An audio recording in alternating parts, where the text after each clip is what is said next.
जी sir. तो इसमें पहला आपके पास 3 थर्मोमीटर के बारे में अपन पढ़ेंगे, 3 टाइप के थर्मोमीटर के बारे में स्टडी कर रहे हैं, ठीक है। और इसमें डायग्राम बना के आपको बहुत अच्छा से समझा रखा है। डायग्राम अगर आपको अच्छे से समझ में आ जाता है तो सारी चीजें आपको समझ में आ जाएगी, है ना। तो ये डायग्राम आपको बनाना है, पूरा दिखाई दे रहा है डायग्राम, है ना। ये डायग्राम आपको बनाना है इसमें। तो पहला जो आपका थर्मामीटर है वो पारद तापमापी है, जिसको अपन मरकरी थर्मामीटर बोलते हैं। जो मरकरी थर्मामीटर है वो, बाकी भैया म्यूट हमारी कर लोगे किताब में अपने क्यों अपने, नहीं है? हैं? हमारी किताब में, क्या बता रहे हैं? हमारी किताब में क्यों नहीं है सर ये? कौन सी किताब है? यही वाली। ये ऋषभ पब्लिकेशन से पढ़ा रहा हूँ मैं। तो मेरी भी एनके वाली है। तो तेरी एनके की है ना, ये जयपुर पब्लिशिंग हाउस की है, ऋषभ पब्लिकेशन की है ना? नहीं है तो डायग्राम बना ले, इसको देख ले, इसकी कोडिंग पढ़, अच्छा ठीक। है ना। सर इसके फोटो ग्रुप में ठीक है। भेजना। तो पारद तापमापी मरकरी थर्मोमीटर जो आपका है, तो मरकरी थर्मोमीटर जिसका आविष्कार, इसको अपन द्रव तापमापी बोलते हैं। इसमें लिक्विड होता है, लिक्विड के रूप में आपके पास मरकरी होती है, पारा होता है, ध्यान रखना इस चीज का। जिसका आविष्कार डेनियल फारेनहाइट ने 1714 में किया था, ठीक है। और जो द्रव तापमापी है, द्रव के रूप में इसमें पारा अधिक प्रचलन में है। क्यों पारा को अधिक क्यों काम में लिया जाता है? क्योंकि ताप के साथ पारे के आयतन में विस्तार, तो ताप पैमाने पर लगभग रेख ही होता है। कहने का मतलब जो पारा जो होता है, तो उसको अगर अपन गर्म करता है पारा, तो वो पारा ट्यूब के अंदर फैलता है, ऊपर चढ़ता है। तो थर्मामीटर में क्या होता है, तापमापी में क्या होता है, जो पारा ऊपर चढ़ेगा तो अपन उसकी रीडिंग नोट कर लेंगे, है ना। पहले वो 0 पे रहता है या 27 के आसपास रहता है रूम टेम्परेचर के ऊपर, और अधिक ताप बढ़ेगा तो 27 डिग्री से ऊपर बढ़ता जाएगा, सेल्सियस के ऊपर चलता जाएगा, ठीक है। तो पारा क्यों काम में लिया जाए? पारा इसीलिए काम में लिया जाता है कि उसका आयतन जो है, उसका आयतन एक्सपेंशन होता है, फैलता है, और वो लगभग रेखीय रूप से ऊपर बढ़ता है, जिससे ताप का मापन सुविधाजनक हो जाता है, ठीक है। तो इसकी बनावट कैसी है? इसकी बनावट आपकी, ये इसकी बनावट होती है। तो इसमें मुख्य भाग होते हैं, यहाँ पे देखो, ये नीचे नीचे आपका एक बल्ब होता है जिसका कुंदनुमा आकृति, जिसको बल्ब बोलते हैं, ठीक है। ये आपकी एक कुंदनुमा शेप का आकृति का आपका ये रहता है, इसको अपन बल्ब शेप भी कहते हैं, जिसके अंदर पारा भरा जाता है, यहाँ पे पारा भरा जाता है। तो इसके अंदर बीच में एक सीधी ट्यूब जा रही है लंबी, इसको कैपिलरी ट्यूब बोलते हैं, केशिकात्मक नली बोलते हैं या केशिका नली बोलते हैं, ठीक है। और ये यहाँ पे एक पैमाना लिखा हुआ होता है, मुख्य पैमाना, जिसकी सहायता से अपने को रीडिंग नोट करनी होती है, जिसकी सहायता से अपने रीडिंग को मेजर करते हैं, ठीक है। तो यहाँ पर इसके अंदर एक आपके पास संकुचन प्रकोष्ठ दिया होता है, एक सहायक पैमाना दिया होता है, ठीक है। और ये बाहर जो पूरा कवर है ये कांच का बना हुआ होता है, कांच का बना होता है, और ऊपर ही ऊपर एक विस्तार प्रकोष्ठ होता है। तो संकुचन प्रकोष्ठ का क्या काम है, विस्तार प्रकोष्ठ का क्या काम है? केशिका नली के अंदर पारा ऊपर चढ़ता है, पारे को यहाँ इकट्ठा किया जाता है, ठीक है। तो ये सारी चीजें क्या है, इनका अपन कंस्ट्रक्शन के रूप में इसको अपन पढ़ते हैं। तो सबसे पहले आप इसकी बनावट को देखते हो, इसकी बनावट में क्या होता है। तो बनावट के अंदर तो इसके कुछ भाग हैं। पहला भाग है कांच आधार में बनी हुई केशिका नली, capillary bore in glass tube, in glass steam जो आप कह सकते हो, ठीक है। तो जो आपका ये ट्यूब है, इस ट्यूब में यहाँ बल्ब होता है, इस बल्ब में पारा बढ़ा जाता है, और पारा को जैसे अपन ताप को तापमान के ऊपर जिसका अपने को ताप निकालना है, वहां इसको टच करेंगे, बल्ब को वहां पे टच होगा, और उसी के बाद में वो जो पारा आपका है वो उसी रेंज में आपका गर्म होगा, गर्म होकर इसके ऊपर फैलेगा, आगे बढ़ेगा, ऊपर की ओर चलेगा, ठीक है। तो इसमें करते हैं कि कांच की आधार तंतु के अंदर एक नियत त्रिज्या की एक पतली केशिका नली होती है, ठीक है। तो कांच का जो आधार मतलब कांच का जो बाहर का बॉक्स है, इसके अंदर एक फिक्स रेडियस की नियत त्रिज्या की एक कैपिलरी नली होती है, ठीक है। इसका निचला सूरा आपका बल्ब की आकार का होता है, बल्ब शेप का होता है, जिसको कुंदनुमा आकृति भी आप कहते हो, और इसी कुंदनुमा आकृति के अंदर पारा भरा होता है। बात समझ में आ गई? ठीक है। तो ये आपका कुंदनुमा आकृति जो बल्ब है नीचे की तरफ, आप इसको बना भी सकते हो, साथ के साथ आपके पास पेन कॉपी होनी चाहिए, फटाफट आपका इसमें काम हो। तो ये आपका इसमें पहली बात होगी कि ये कांच का आपके पास आवरण होता है, कवर होता है पूरा इस तरह से, और इसके अंदर एक बीच में एक कैपिलरी ट्यूब होती है जिसकी रेडियस फिक्स होती है, नीचे से लेकर ऊपर तक एक समान त्रिज्या की एक ट्यूब होती है जिसको कैपिलरी ट्यूब बोलते हैं। और इसका निचला सिरा में एक कुंदनुमा आकृति का एक, जिसको आप कहते हो बल्ब भी कह सकते हैं, उसके अंदर पारा भरा होता है। दूसरा है ताप पैमाना। दूसरा आपका क्या है? ताप पैमाना, टेम्परेचर स्केल। तो यहाँ पे टेम्परेचर स्केल है ना, ताप पैमाना दिया जाता है। इसमें मुख्य पैमाना और सहायक पैमाना दो होते हैं, एक नीचे वाला एक मुख्य पैमाना। मुख्य अपन फोकस होता है मुख्य पैमाने की। तो जिस ताप पैमाने के अनुसार ताप मापी बनाई गई है, मान लो जिस ताप पैमाने का मतलब क्या है कि वो फारेनहाइट में बनाई गई है, तो ये मुख्य पैमाना फारेनहाइट की रेंज में लिखा जाएगा। अगर ये सेल्सियस की में बनाई गई है तो यहाँ लिखा है ताप पैमाना, जिस ताप पैमाने के अनुसार ताप मापी बनाई गई है ना, ताप पैमाना ये वर्ड लिखा हुआ है। तो उसी के अकॉर्डिंग यहाँ पे इसका अपन मुख्य पैमाना के अंदर इसकी वो करते हैं, उस ताप पैमाने को कांच की नलिका के ऊपर अंकित करते हैं। तो ये आपकी कांच की नलिका होती है, इसके ऊपर इसको अपन मेजर कर देते हैं, ठीक है। और इसी में फिर अगला जो आपका कंस्ट्रक्शन की बात है, इसका बनावट के अंदर आपका एक संकुचन प्रकोष्ठ होता है। यहाँ पे एक संकुचन प्रकोष्ठ रहता है। संकुचन प्रकोष्ठ क्या होता है? कई तापमापी को छोटी करने के उद्देश्य से आप देखते हो कि कई कई जगह पे तो काफी लंबा थर्मोमीटर लगा होता है, कई जगह पे छोटा छोटा थर्मोमीटर लगा होता है। डॉक्टर के चैम्बर में जाते हैं तो दीवार पे लगा हुआ रहता है छोटा सा, या कई लेबोरेटरी में भी छोटा मंगवाने लगे आजकल फिट होता है।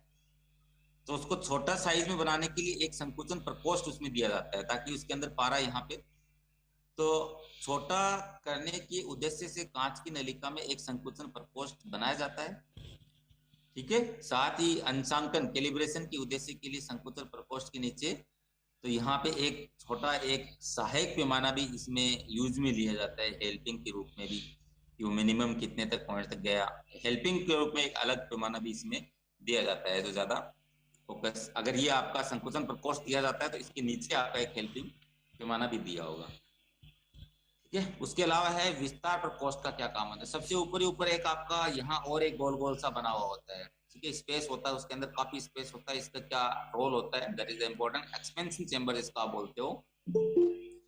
तापमापी के, ठीक है, एक्सपेंशन चेंबर में क्या होता है? तापमापी के ऊपरी सिरे पर एक विस्तार प्रकोष्ठ बना होता है। जब ताप बढ़ने पर पारा केश नली से ऊपर चढ़ता है तो उस भाग से विस्थापित होने वाली गैस विस्तार प्रकोष्ठ में बढ़ जाती है, ठीक है। तो इस नली के अंदर जैसे ही अपन टेम्परेचर बढ़ेगा, टेम्परेचर ऊपर चढ़ेगा, पारा ऊपर चढ़ेगा ताप बढ़ने के साथ, तो इस नली के अंदर जो गैस भरी होती है, तो विस्तार कक्ष में क्या होगा, वो सारी की सारी गैस, ये वाली नली वाली गैस यहाँ पे जाके इकट्ठी हो जाती है और ये पारा ऊपर चढ़ता जाता है, ठीक है। और जैसे ही ताप अगर आपका वापस कम होगा, ये पारा नीचे आ जाएगा और वो गैस वापस इसी नली में आपकी भर जाती है, ठीक है। ऊपर चढ़ता है और उस भाग से विस्थापित होने वाली गैस विस्तार प्रकोष्ठ में बढ़ जाती है। अब इसकी वर्किंग क्या है, कार्य प्रणाली क्या है, वो आपको देखना है कि वो किस तरह से आपको काम करता है ना।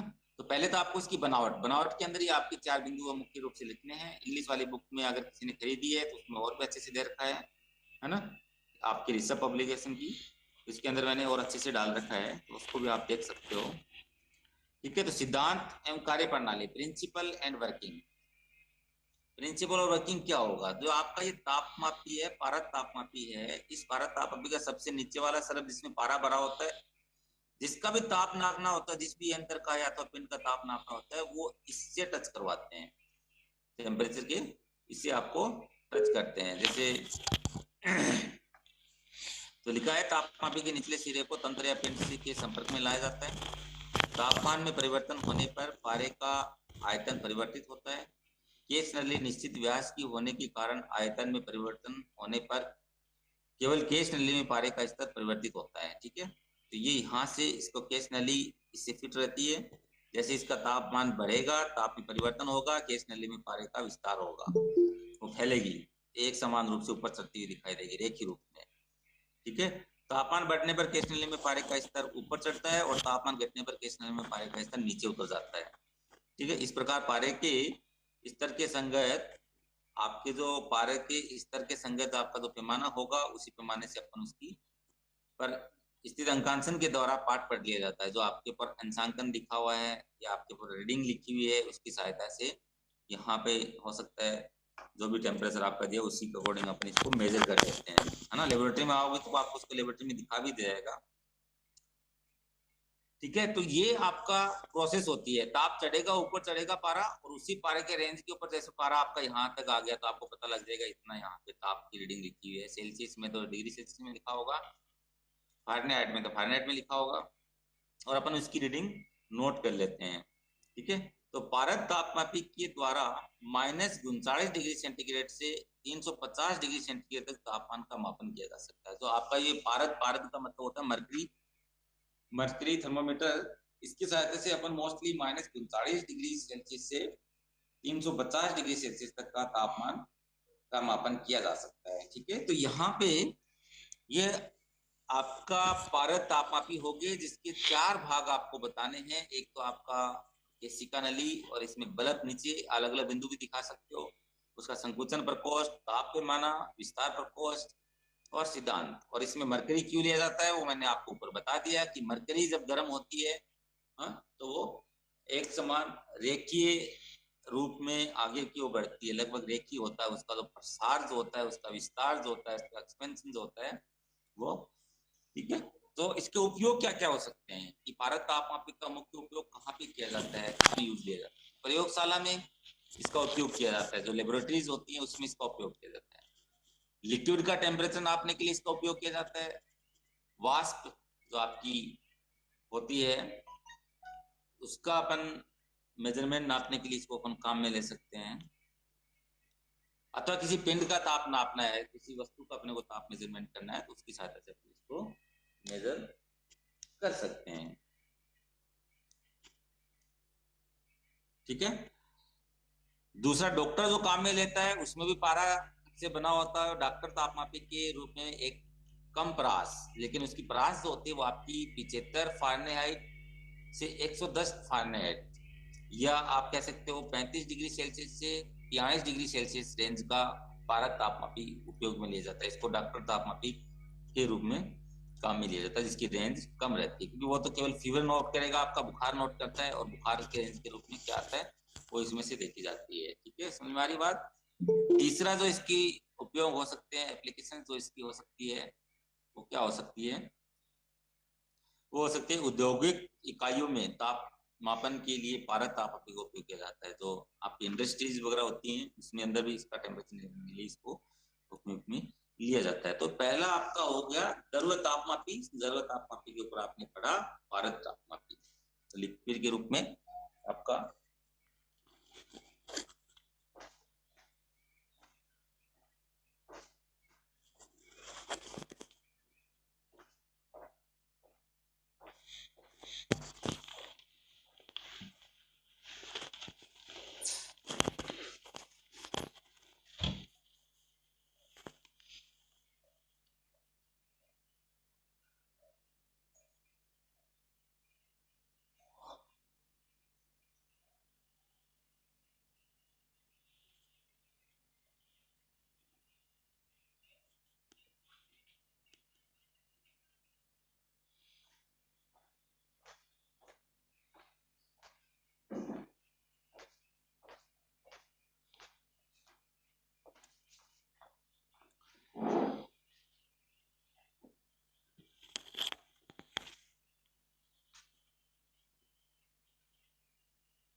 अगला आपका जो है वो प्लेटिनम प्रतिरोध तापमापी, इसको प्रतिरोध तापमापी भी कहते हैं, ठीक है। प्लेटिनम प्रतिरोध तापमापी, प्लेटिनम रेजिस्टेंस थर्मोमीटर। इसमें भी क्या होता है, इसमें आपके पास इस तरह का सेटअप होता है, इंटरनली स्ट्रक्चर जो बनाया जाता है वो इस तरह से आपका तैयार किया जाता है, ठीक है। तो इसमें प्लेटिनम का वायर को यूज में लिया जाता है, ठीक है। तो प्लेटिनम प्रतिरोध अपन इसमें एक साथ काम लेते हैं। जो प्रतिरोध होता है वो किसका होता है, प्रतिरोध जो आपका होगा वो प्लेटिनम की बात करेगा यहाँ पे, ठीक है।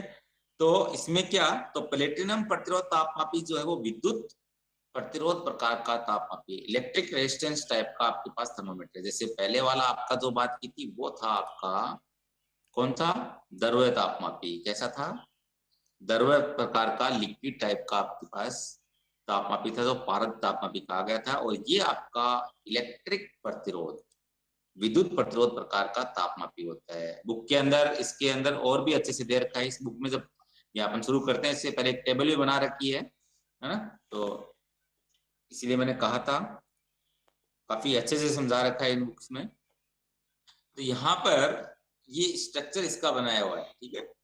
स्ट्रक्चर आपका जैसे इसका थर्मोमीटर आपने पारद वाले की बात की थी, तो इसमें क्या कहता है कि यह तापमापी इस सिद्धांत पर कार्य करता है कि तापमान में परिवर्तन के साथ प्लेटिनम का विद्युत प्रतिरोध रेखीय रूप से परिवर्तित होता है। तुलना करते जाओ, पहले वाले में भी क्या हुआ था, पारा क्यों काम में लिया जाता है, क्योंकि इसमें भी जो उसका पारे का जो प्रसार होता है, एक्सपेंशन जो होता है, वो एक रेखीय लीनियर रूप से ऊपर परिवर्तित होता है, ठीक है। वैसे यहाँ पे जो प्लेटिनम लिया जाता है, प्लेटिनम ही क्यों लिया जाता है, तो प्लेटिनम का जो विद्युत प्रतिरोध है वो रेखीय रूप से परिवर्तित होता है, ठीक है। लीनियरली जो प्रतिरोध है उसका लीनियरली चेंज होगा। तो प्रतिरोध के रूप में प्लेटिनम को उपयोग करने के लाभ यह है कि यह एक स्थायी और एक्रिय धातु है, ठीक है। इसका और भी मुख्य रीजन हो गया कि इसको क्यों काम में लिया जाता है प्लेटिनम, तो यह क्या है आपका परमानेंट और इनएक्टिव आप कह सकते हो, जो रिएक्ट नहीं करता दूसरों के साथ, तो एक्रिय धातु है, मेटल है, ठीक है, कंडक्टर भी आप कह सकते हो। तो स्थायी और एक्रिय धातु है, जिसके कारण ताप में बारंबार परिवर्तन होने पर इसके संक्षारण की संभावना नगण्य हो जाती है। संक्षारण का मतलब कोरोजन, कोरोजन जो होती है इसकी संभावना बहुत ही कम रहती है। जो स्थायी और एक्रिय होने के कारण अगर इसका टेम्परेचर का मान अगर बार बार में कम हो रहा है, कम या ज्यादा हो रहा है, तो इसमें संक्षारण की संभावना, संक्षारण का मतलब है कोरोजन की पॉसिबिलिटी नगण्य होती है। इसीलिए इसको प्लेटिनम को यहाँ पे काम में लिया जाता है। साथ ही इसे बहुत ही महीन तार के रूप में उपयोग में लाना सुविधाजनक है। इस सेटअप के अंदर इसको अपन उपयोग में लेते हैं तो बहुत ही बारीक तार के रूप में अपन इसको काम में लेते हैं। तो इसका अब हम इसकी बनावट के बारे में डिस्कशन करते हैं यहाँ पे, और इसकी कार्यविधि के बारे में डिस्कशन करते हैं, ठीक है। तो ये तो आपका दूसरा थर्मोमीटर के बारे में स्टडी यहाँ पे कर रहे हैं। तो ये एक्सपेरिमेंटली जो आपका प्रयोगशाला में उपयोग की जाने वाले प्लेटिनम प्रतिरोध तापमापी की बनावट आपको इस चित्र में दिखाई गई है, ठीक है। तो इसमें क्या करते हैं अपन, एक उचित लंबाई एवं व्यास की शुद्ध प्लेटिनम के दोहरे तार को, यहाँ देखो है ना, एक उचित लंबाई फिक्स होनी चाहिए, यहाँ तक, ये वाला पॉइंट है, इस पॉइंट तक और इधर इस पॉइंट तक, दोहरे तार, डबल तार की अपन बात कर सकते हैं, ठीक है। दोहरे तार को जिसका प्रतिरोध 0 डिग्री सेल्सियस पर 100 ओम हो, जिसका प्रतिरोध 0 डिग्री सेल्सियस पर कितना हो, 100 ओम हो, अब्रक के ढांचे में लपेटा जाता है। मिका अब्रक, मिका अब्रक के, ये अब्रक का आपका एक ढांचा होता है यहाँ पे, इसमें इस प्लेटिनम के तार को लपेटा जाता है, ठीक है। उस तार का अपन जिसका 0 डिग्री सेल्सियस के ऊपर उसका प्रतिरोध क्या हो, 100 ओम हो, तो अब्रक के एक ढांचे में इसको लपेट लिया जाता है। तो ये आपका सबसे नीचे वाला जो पार्ट है वो आपका अब्रक का ढांचा बनाया जाता है, उसके अंदर प्लेटिनम की दोहरे तार को लपेटा जाता है। उस तार की लंबाई जो आपके पास उचित होनी चाहिए, ऐसा नहीं कि वो तार लटका हो साइड में पड़ा हो, ऐसा नहीं होना चाहिए, ठीक है। तो ये आपको डायग्राम दिख रहा है, तो इस डायग्राम में आप नीचे भी देखो, ऊपर देखो, इसके अंदर 1 2 3 4 तार है, ठीक है। इस 4 तार में 2 बाहर वाले जो तार हैं उसको प्लेटिनम से संबंध कर रखा है, प्लेटिनम का जो तार नीचे है उससे अपन कनेक्ट कर रखा है, ठीक है, उसी से निकल रही है। और जो अंदर वाले तार हैं उसको प्रतिकारी सी, ठीक है, प्रतिकारी तार के रूप में उसको अपन काम में लेंगे। इस प्रतिकारी तार का क्या काम होगा वो भी अपन अभी बात करते हैं, ठीक है। तो कंपनसेशन के लिए प्रतिकार का मतलब होता है कंपनसेशन वायर को अपन क्यों काम में लेते हैं। तो यहाँ देखो, प्लेटिनम तार के दोनों सिरे का संबंध 2 तांबे के तार से कर दिया जाता है, जिन्हें एब्यूनेट के ढक्कन में लगे टर्मिनल P1 और P2 से जोड़ दिया जाता है, ठीक है। यहाँ देखो, प्लेटिनम के तार को अपन क्या करते हैं, यहाँ से लेकर यहाँ तक, यहाँ से लेकर यहाँ तक 2 तांबे के तार से इसको जोड़ देते हैं, और जोड़ने के बाद एब्यूनेट के ढक्कन के ऊपर 2 पिन लगे होते हैं, 2 टर्मिनल लगे होते हैं P1 और P2, उससे कनेक्ट कर देते हैं, ठीक है। एक P1 टर्मिनल है और दूसरा P2 टर्मिनल है। तो यहाँ तक प्लेटिनम के तार है, इन प्लेटिनम के तार को तांबे के तार से अपन क्या कर देते हैं, जोड़ देते हैं, और ऊपर P1 और P2 2 आपके टर्मिनल होते हैं, ठीक है, पॉइंट होते हैं, उससे अपन इसको कनेक्ट कर देते हैं, ठीक है। जिन्हें एबोनेट के ढक्कन में लगे 2 टर्मिनल P1 और P2 से संयोजित कर दिया जाता है। प्लेटिनम तार के साथ जोड़े गए तांबे के तारों के कारण उत्पन्न अतिरिक्त प्रतिरोध के प्रतिकार हेतु इतनी ही लंबाई के 2 तांबे के तारों का उपकरण में व्यवस्थित कर दिया जाता है और जिन्हें एबोनेट के ढक्कन में लगे टर्मिनल C1 और C2 से संयोजित कर दिया जाता है। तो आपका प्रश्न बन सकता है कि प्लेटिनम जो आपका प्लेटिनम प्रतिरोध थर्मामीटर है उसमें आपका जो प्रतिकारी तार है, कंपनसेशन जो आपका वायर है, उस कंपनसेट जो वायर आपका लिया गया है उसको क्या यूज होता है, उसका क्या कार्य होता है। तो उसका ये कार्य होता है कि आपने यहाँ पे इस प्लेटिनम के तार से 2 तांबे के तार जोड़े थे P1 और P2 के ऊपर, तो तांबे के तार के कारण यहाँ पे अतिरिक्त प्रतिरोध उत्पन्न हो जाता है। तो उस अतिरिक्त प्रतिरोध को रोकने के लिए या उसको प्रतिकार के लिए क्या करते हैं, यहाँ पे 2 और तांबे के तार लगा दिए जाते हैं। ठीक है, क्या करते हैं कि अतिरिक्त प्रतिरोध की प्रतिकार हेतु इतनी ही लंबाई के 2 और तांबे के तारों को उपकरण में व्यवस्थित कर दिया जाता है, जिन्हें एबोनाइट के ढक्कन में लगे टर्मिनल C1 C2 से संयोजित कर दिया जाता है। तो वो क्या करेंगे, जो अतिरिक्त आपके पास यहाँ पे प्रतिरोध जनरेट होगा उनको कंट्रोल करने के वो काम में लेंगे। ठीक है, तो उनको C1 C2 से जोड़ा जाता है। तो इनका यूज ये हो गया। ठीक है, तो इस प्रकार बने हुए प्लेटिनम प्रतिरोध तापमापी की व्यवस्था को पायरेक्स ग्लास की एक ट्यूब में रख दिया जाता है। जो आपका ये पूरा सेटअप तैयार होगा, यहाँ इसको लाकर पूरे के पूरे उठाकर ये आपका बाहर का जो कवर एक ग्लास होता है एबोनाइट सहित, इसको अपन पूरा पूरा इसके अंदर डाल देते हैं। ठीक है, इसको बोलते हैं ग्लास ट्यूब या पायरेक्स ट्यूब। ठीक है, इसके अपन कर सकते हैं। केमिस्ट्री लेबोरेटरी में जब आओगे तब आप इसके बारे में, इनका जो स्ट्रक्चर वगैरह है, ट्यूब वगैरह है, बिकर वगैरह है ना, परिनालिका वगैरह है, ये सारी चीजें आप इसमें देखोगे। जिसने बारी कर रखी है उसने देखा होगा, साइंस से अगर किसने की है। इसका प्रिंसिपल क्या होता है, सिद्धांत क्या होता है, वो किस सिद्धांत पे कार्य करता है, तो इसका सिद्धांत और कार्य प्रणाली। अब देखो, ताप में वृद्धि होने पर प्लेटिनम के प्रतिरोध में वृद्धि होती है। That is a important point. ताप में जब वृद्धि होती है तो प्लेटिनम आपका मेटल है और मेटल का कैरेक्टरिस्टिक्स होता है कि अगर मेटल का ताप बढ़ता है तो उसका प्रतिरोध बढ़ता है, जबकि सेमीकंडक्टर जो होता है, अर्धचालक जो होता है, उसमें ताप बढ़ने के साथ प्रतिरोध कम होता है। लेकिन यहाँ वही मेटल की प्रॉपर्टी जो आपकी कैरेक्टरिस्टिक्स है उसके अकॉर्डिंग ही जो आपका प्लेटिनम है उसका ताप क्या होगा, वृद्धि होगी। मान लेते हैं 0 डिग्री सेंटीग्रेड प्लेटिनम का प्रतिरोध R0 है। 0 डिग्री ताप के ऊपर प्लेटिनम का प्रतिरोध R0 और T डिग्री सेल्सियस पर प्लेटिनम का प्रतिरोध RT है। तो सन्निकटन निम्न संबंध द्वारा अपन इसको लिख सकते हैं, RT बराबर होगा, RT का मतलब किसी ताप T का मान निकाल रहे, कोई भी ताप T है उसके ऊपर प्रतिरोध है, उसको अपन RT से बोल दिया।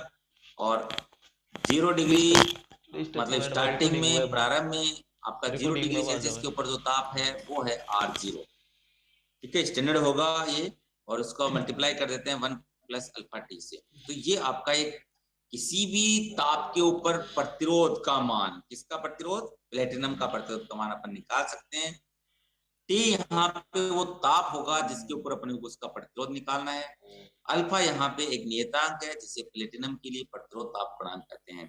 ठीक है, क्या है, रेजिस्टेंस टेम्परेचर कोफिशिएंट या कोफिशिएंट ऑफ रेजिस्टेंस टेम्परेचर की बात कर सकते हैं। तो उपरोक्त संबंध की सहायता से अपन इसको ज्ञात कर सकते हैं। अब इसी से अपन टेम्परेचर निकालते हैं, इसका, प्लेटिनम का। वो टेम्परेचर क्या है, तो प्लेटिनम वायर का जो ताप है, प्लेटिनम ताप, इसको अपन बोलते हैं TPT। इसका सॉल्यूशन आपकी बुक में लास्ट में अन्य महत्वपूर्ण बिंदु में दे रखा है, इसी सूत्र में, इसी सब पब्लिकेशन वाली बुक के अंदर आपके लास्ट में दे रखा है, लेकिन आपको यहाँ निकालने की जरूरत नहीं है, आपको सीधा याद रखना है TPT। तो ये तो आपका रिलेशन स्टैंडर्ड होता है, प्रूफ होता है, ये भी अपन सीधा निकालते हैं, ये भी निकालते हैं अपन, सिद्ध कर सकते हैं इसको भी, लेकिन यहाँ सिद्ध करने का अपना मकसद नहीं है। अपने को तो इस प्रयोग में इन सूत्रों को केवल काम में लेना है, तो अपन डायरेक्ट यूज में लेंगे, क्योंकि इनको तो पहले प्रूफ किया हुआ है, सिद्ध किया हुआ है। तो ये जो आपका ऊपर वाला रिलेशन है, इस रिलेशन की सहायता से अपन यहाँ पे एक प्लेटिनम ताप का मेजरमेंट कर सकते हैं कि उस प्लेटिनम ताप कितना होगा। तो TPT, उसका जब आपको प्रतिरोध पता लग जाए तो TPT प्लेटिनम ताप कहा जाता है। यहाँ R0 जो है ये RT माइनस का R0। RT क्या है? RT आपका किसी ताप टी के ऊपर प्रतिरोध का ताप है। R0 क्या है? 0 डिग्री के ऊपर। और R100 क्या है? जो ऊपर लिखा है 100 ओम। ठीक है, R100 क्या है? R100 यहाँ पे क्या है आपका? ठीक है तो T और R0 आपका बताई दिया ऊपर और मल्टीप्लाई 100, तो R100 आपका 100 डिग्री सेल्सियस के ऊपर प्रतिरोध का ताप है। ठीक है, RT 0 डिग्री सेल्सियस के ऊपर और RT आपका T डिग्री सेल्सियस के ऊपर इसका प्रतिरोध है ना। तो ये आपका यहाँ तक आपको इसको करना है। उसके बाद इस डायग्राम पे आपको फोकस करने की जरूरत नहीं है। और फॉर योर बेटर नॉलेज इस डायग्राम को बनाया गया कि इस तरह का आपका इसके अंदर व्हीट स्टोन परिपथ से संयोजित प्लेटिनम प्रतिरोध तापमापी इस तरह का होता है। ठीक है, तो अपन इसका बारे में पढ़ लिया, तो यहाँ इसकी चर्चा करने की जरूरत नहीं है। ठीक है, इस डायग्राम की तो आप इसको कट कर सकते हो। यहाँ से अपन कह सकते हैं 0 डिग्री सेल्सियस और 100 डिग्री सेल्सियस एवं जिस ताप पर ताप ज्ञात करना हो उसके ताप पर प्लेटिनम प्रतिरोध का मान ज्ञात कर लिया जाता है। ठीक है, तो जिसका भी अपने को आप निकाल लो इन सब का मान। अगर आपको R0 के ऊपर करने का मतलब 0 डिग्री सेल्सियस के ऊपर प्रतिरोध आपको पता है और 100 डिग्री के ऊपर आपको अगर प्रतिरोध पता है तो उस प्लेटिनम तार का अपन प्रतिरोध का मेजरमेंट कर सकते हैं। ठीक है, प्लेटिनम ताप का मान अपन ज्ञात कर सकते हैं। ठीक है, तो ये आपका प्लेटिनम प्रतिरोध तापमापी के द्वारा 0.01 डिग्री सेल्सियस की सुग्राह्यता के साथ 0.01 डिग्री सेल्सियस सुग्राह्यता का मतलब इतना ही वो कम बेसी हो सकता है। मेजरमेंट मतलब नापने में जो आपका टेम्परेचर जो देगा उस वस्तु का, तो इतनी इसमें कमी हो सकती है, ज्यादा हो सकती है, ज्यादा नहीं मतलब 0.01 डिग्री सेल्सियस आपका जो टेम्परेचर 100 होगा तो 100 में से माइनस प्लस 0.01 डिग्री सेल्सियस हो सकता है। सुग्राह्यता के साथ -200 डिग्री सेल्सियस से 1200 डिग्री सेल्सियस तक परास के ताप का मापन किया जा सकता है। तो थर्मो आपका जो ये है प्लेटिनम प्रतिरोध तापमापी, इसकी सहायता से कितना ताप को मेजर किया? -200 डिग्री सेल्सियस से 1200 डिग्री सेल्सियस परास में तापमान का मापन किया जा सकता है। ठीक है, और उसमें कितना था? भारत तापमान में कितना था बोलो? -39 से लेकर 350 डिग्री। और इसमें -200 से लेकर, आवाज आ रही है? जी सर आ रही है। इसमें कितना? -200 से लेकर 1200 डिग्री सेल्सियस के पास का तापमान है। ये कहाँ पे उपयोग किया जाता है? इसका उपयोग कहाँ पे होता है? इसका उपयोग हवाई जहाजों के अंदर, आधुनिक मॉडल जो एरोप्लेन से उसके अंदर प्लेटिनम प्रतिरोध तापमापी को ईंधन अंदर बाहर के वातावरण का ताप ज्ञात करने के लिए उपयोग में लाया जाता है। सुग्राह्यता के कारण इसकी जो सुग्राह्यता है वो बहुत ज्यादा होती है। उस सुग्राह्यता के कारण जो आपकी आधुनिक हवाई जहाज है, हवाई जहाजों में प्लेटिनम प्रतिरोध तापमापी को ईंधन मतलब जो इसका ईंधन है, फ्यूल है, उसका ताप अंदर, उसके अंदर का ताप और उसके बाहर के वातावरण के ताप को ज्ञात किया जा सकता है।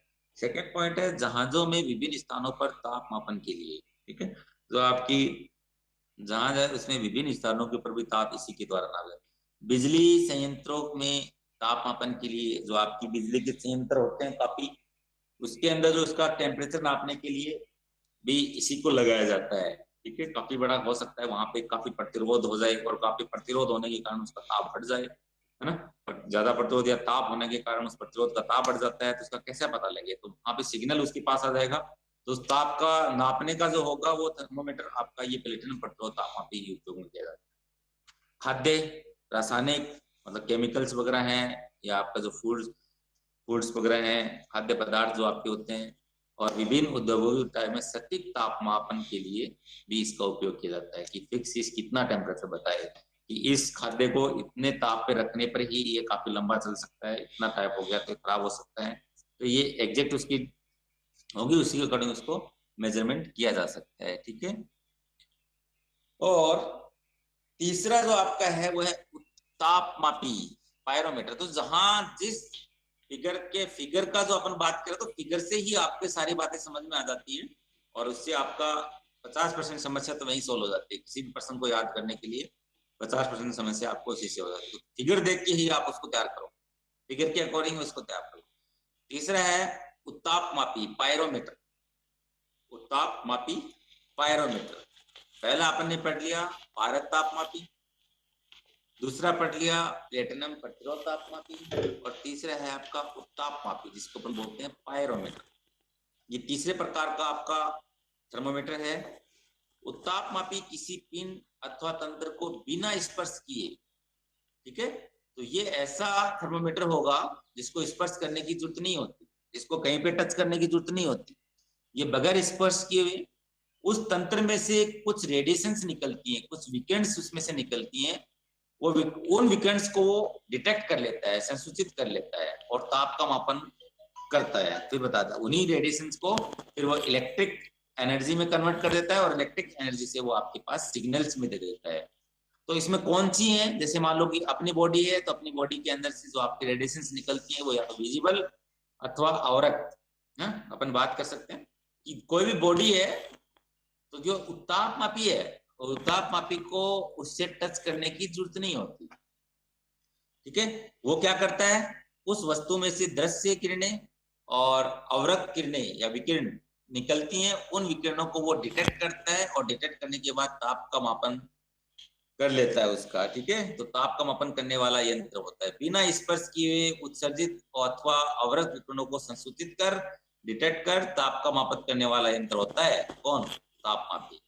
तो ताप मापी की बनावट, सिद्धांत और कार्य प्रणाली को निम्नानुसार समझा जा सकता है। यहाँ पे अपने इसके अकॉर्डिंग समझा रखा है। तो यहाँ पे देखो ये आपका एक बॉडी होगी, वस्तु होगी जिसको अपने को ताप नापना है। जैसे आजकल कोरोना के अंदर चल रहा है ना, दूर से डिटेक्ट कर लेते हैं, है ना, दूर से उसकी जो रेडिएशन उसमें निकल रही है वो रेडिएशन जैसे ही उसके अंदर डिटेक्टर लगा होता है, ताप संसूचक लगा होता है, उसके ऊपर आके गिरेगा और गिरने के साथ ही वो उसको बता देगा कि इस बॉडी का ताप कितना है। तो उसको स्पर्श करने की जरूरत नहीं, स्पर्श करने से कोरोना हो जाता है ना। तो उत्ताप मापी की सैद्धांतिक बनावट जो आपके पास दिखाई दे रही है, ये दिखाई गई। यहाँ पे एक उत्तल लेंस लगा होता है। उत्तल लेंस क्या करता है, उसके ऊपर गिरने वाली जो रेडिएशन होती है उनको एक पर्टिकुलर फोकस पॉइंट के ऊपर भेज देता है, सारे के सारे को फोकसित कर देता है, ठीक है। तो और फिर वो फोकसित करने के बाद उसका वहां पे जो आपका सेटअप लगा होगा, मापन यंत्र होगा, मापन यंत्र उसको संसूचित कर लेता है, डिटेक्ट कर लेता है। तो उत्ताप मापी की सिद्धांतिक बनावट जो है इस तरह से होगी। उत्ताप मापी में एक उत्तल लेंस लगा होता है। उत्ताप मापी में एक उत्तल लेंस लगा होता है जिसकी सहायता से विकिरण को ताप संसूचक पर आपतित करवाया जाता है, ठीक है। तो इस तापमापी में एक लेंस लगा होता है। इस लेंस की सहायता से उन विकिरणों को तापमापी पर एक जगह पर क्या करवाया जाता है, तापमापी संसूचक या ताप संसूचक या डिटेक्टर जिसको आप कहते हो टेम्परेचर डिटेक्टर, डिटेक्ट कर रहा है एक जगह पर, उनको क्या कर आपतित करवाया जाता है। ताप संसूचक विद्युत मापन यंत्र से जुड़ा होता है। ये जो आपका टेम्परेचर डिटेक्टर होता है वो इलेक्ट्रिक मेजरमेंट से आपका जुड़ा होता है, जिसकी सहायता से ताप का मापन किया जाता है, ठीक है। अब उसकी सहायता से फिर अपन क्या कर देते हैं, इसका मापन कर लेते हैं कि इसका क्या होता है। सिद्धांत और कार्य प्रणाली क्या होगा, प्रिंसिपल एंड वर्किंग कैसे करता है ये। तो तापमापी द्वारा ताप का मापन स्टीफन बोल्ट्जमान के नियम पर आधारित है। तो अपन कैसे वो उसको मेजरमेंट करता है, किस फॉर्मूले में निकालता है, किस सिद्धांत पे वो कार्य करता है, तो वो स्टीफन बोल्ट्जमान के नियम पर के आधार पर उसको निकालता है, जिसके अनुसार किसी पिंड से उत्सर्जित विकिरण ऊर्जा उसके परम ताप के चतुर्थांश के समानुपाती होता है। ध्यान देना। तो ये स्टीफन बोल्ट्जमान का एक नियम होता है। वो क्या होता है, किसी पिंड से उत्सर्जित विकिरण, पिंड से निकलने वाली जो उत्सर्जित विकिरण ऊर्जा होती है, जो ऊर्जा होती है वो ऊर्जा, विकिरण ऊर्जा उस वस्तु के ताप, परम ताप के चतुर्थ घात के समानुपाती होती है, T की घात 4 के समानुपाती होती है।